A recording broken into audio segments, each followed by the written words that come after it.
ববিদা, আপনার থেকে জানতে চাইবো এই মুহূর্তে শহরের পরিস্থিতি কিরকম? এই মুহূর্তে শহরের ম্যাক্সিমাম জায়গায় জল নেই, যদিও বৃষ্টি হচ্ছে। এখনও অনেক জায়গায় হেভি রেনফল হচ্ছে। প্রায় আমাদের বালিগঞ্জের পাম্পিং স্টেশনে আমাদের প্রায় 264 মিলিমিটার জল হয়েছে, জল হয়েছে। এটা হাইয়েস্ট কলকাতায়। সুতরাং অনেক, আর বেহালা ফ্লাইং ক্লাবের ওখানে খুব বেশি জল হয়েছে। তো আমরা বিভিন্ন জায়গায় চেষ্টা করছি। আমাদের এখনও যে কর্মীগুলো রাত্রিরে জেগে ছিল তারা আবার নেমে পড়েছে। সুতরাং কাজ করছি। কিছু কিছু জায়গায় দেখুন মানুষের জন্য এটা হচ্ছে, প্লাস্টিকগুলোকে ফেলে দিচ্ছে। যেরকম ধরুন ক্যামাক স্ট্রিটে জল জমছে কেন, তার নিচে কোনো সমস্যা নেই।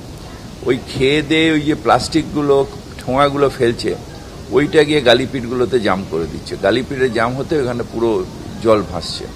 এখন আমাদের কর্মীরা গিয়ে ওগুলোকে তুলে দিচ্ছে, হু হু করে জল বেরিয়ে যাচ্ছে। এরকম কিছু কিছু জায়গায় হচ্ছে। আর সত্যি সত্যি আমাদের যেরকম ঠনঠনিয়া, কালীবাড়ি, আমার স্ট্রিট, এই জায়গাগুলো আমাদের মেন টার্গেট। আমি আশা করছি যে 1-1.5 বছরের মধ্যে এটা ঠিক করতে পারবো, কারণ আমাকে টাকার ব্যবস্থা করতে হবে। এটা আমি পরে অ্যানাউন্স করবো যখন এমসিসি থাকবে না। সুতরাং এই জায়গাগুলো টার্গেট। আমাদের নর্থ ক্যালকাটা ওইখানটায় একটু সমস্যা, কাশীপুর একটা ছোট্ট জায়গায় সমস্যা আছে।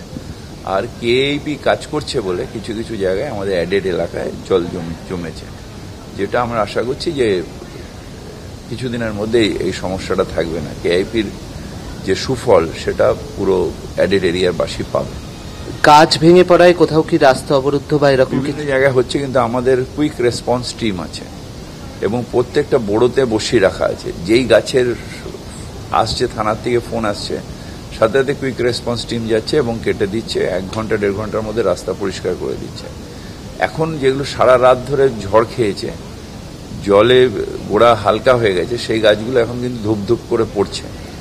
এই এক্ষুনি আমি আসছিলাম, আমার গাড়ির সামনে এই চ্যানেলের গাছ পড়লো। সুতরাং ওই টিম যাচ্ছে, গিয়ে 1-1.5 ঘন্টার মধ্যে পরিষ্কার করে দিই। আপনার গাড়ির সামনে গাছ ভেঙে পড়েছে? হ্যাঁ, আমার গাড়ি যাচ্ছিল, আমি দূরে দেখলাম গাছটা ভেঙে পড়লো। সেই কৃষ্ণচূড়া গাছ?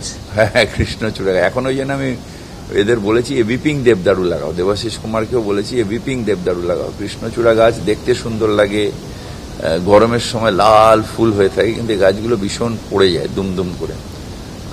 সুতরাং এটা সমস্যা আছে কলকাতার। যেরকম ধরুন এক্ষুনি লেকে অনেকগুলো গাছ পড়ে গেল, সারা রাত ঝড় খেয়েছে, ওই গোড়া হয়েছে। আমি বললাম যে মানুষের কালকে সকাল পর্যন্ত যদি গাছ পড়ে যায় তাহলে অনেক মানুষের মাথা ভেঙে ফেটে যেতে পারে। এখন লেকটাকে বন্ধ রাখো, দেখো যে আর কটা গাছ পড়বে এবং কতগুলো গাছকে রিপ্লান্ট করা যায়। খালি কেটে ফেলে তো লাভ নেই, কারণ একটা গাছ বড় হতে কয়েক বছর লেগে যায়। সুতরাং রিপ্লান্ট কটা গাছ করা যায়, তার জন্য যদি একদিন লেক বন্ধ থাকে, বন্ধ থাকে। কি আজকে বন্ধ থাকছে? আজকে কালকে বন্ধ থাকবে রিপ্লান্ট করার জন্য। এই গাছগুলোকে আমরা তুলে কতগুলো গাছকে রিপ্লান্ট করতে পারবো। আগের বারের ঝড়েতেও আপনারা একটা সংস্থাকে দিয়েছিলেন যে গাছগুলোকে যদি বাঁচানো, গাছকে বাঁচানো গেছে। এবারও আমরা আগে ফার্স্ট টার্গেট করবো গাছগুলোকে রিপ্লান্ট করা। তারপর যদি না হয় তখন বাধ্য হয়ে আমাদের সেই গাছ কাটতে হবে। আর জমা জলের যন্ত্রণা কি শহরবাসীকে পোহাতে হবে? জলের যন্ত্রণা নেই। যে জমা জলের যন্ত্রণা আমরা ছোটবেলা থেকে দেখে এসেছি, সেই জমা জলের যন্ত্রণা নেই। একটা দুটো জায়গায় আছে, যেরকম নর্থ ক্যালকাটায়, পুরনো কলকাতায় যেরকম আমি বললাম ঠনঠনিয়া, কালীবাড়ি, ওই যে কয়েকটা জায়গায় যে লো লাইং এলাকা 2-4টে জায়গায় আছে। এটা আমি আশা করছি যে 1-1.5 বাজে এটা থাকবে না। আমাদের সময় দিতে হবে জল বৃষ্টি শেষ হওয়ার 5 ঘন্টার মধ্যে। লক গেটটা তো আবার বন্ধ থাকে? এখন তো বন্ধ আছে, আবার এটা বিকেলবেলা খুলবে, তখন আবার জলগুলো হু করে বেড়ে যাবে।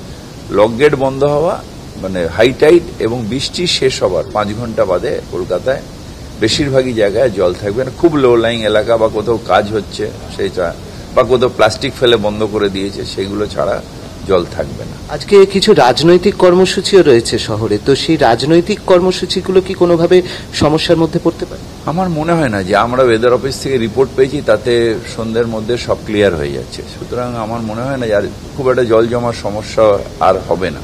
মমতা বন্দ্যোপাধ্যায়ের একটা র্যালিও আমাদের 1:30-2টোর সময়, 3টের সময় আমাদের লো টাইড শুরু হয়ে যাবে।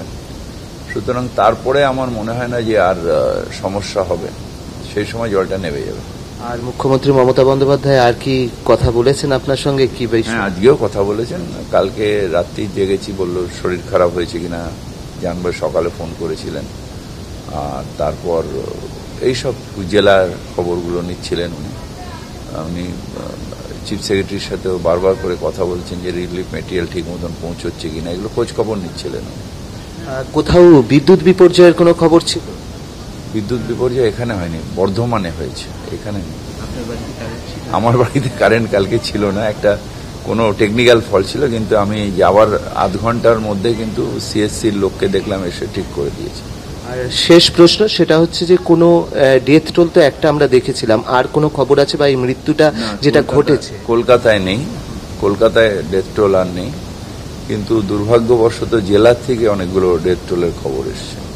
মারা গেছে, কি বলবেন? মানে একজন কলকাতার মৃত্যু অত্যন্ত দুঃখের, অত্যন্ত বেদনাদায়ক। বাড়ি থেকে বেরিয়ে ছেলেকে খুঁজতে গেলেন, পাশের কিছুটা পাড়ার মধ্যে তার বাড়ি চাপড় এসে পড়ল। মানুষকে বলবো যে নিজের বাড়ি রক্ষণাবেক্ষণ করুন, রক্ষণাবেক্ষণ না করতে পারলে এটার কিছু একটা উপায় করুন, কিন্তু এরকম হতে পারে না যে আপনার বাড়ির রক্ষণাবেক্ষণের অভাবে কারোর প্রাণ যাবে। এর থেকে বড় দুঃখ আর কিছু হতে পারে না। অবশ্যই আমরা কথা বললাম ফিরহাদ হাকিমের সঙ্গে, তিনি কিন্তু জানিয়ে দিলেন যে বাড়িগুলো অন্তত রক্ষণাবেক্ষণ করার প্রয়োজন আছে, না হলে এরকম মৃত্যুর ঘটনা ঘটতেই থাকবে। এবং সেই সঙ্গে তিনি জানালেন যে লেক কিন্তু দুদিন বন্ধ থাকছে, যে গাছগুলো ভেঙে পড়েছে সেই গাছগুলোকে আবার প্রতিস্থাপিত করার জন্য।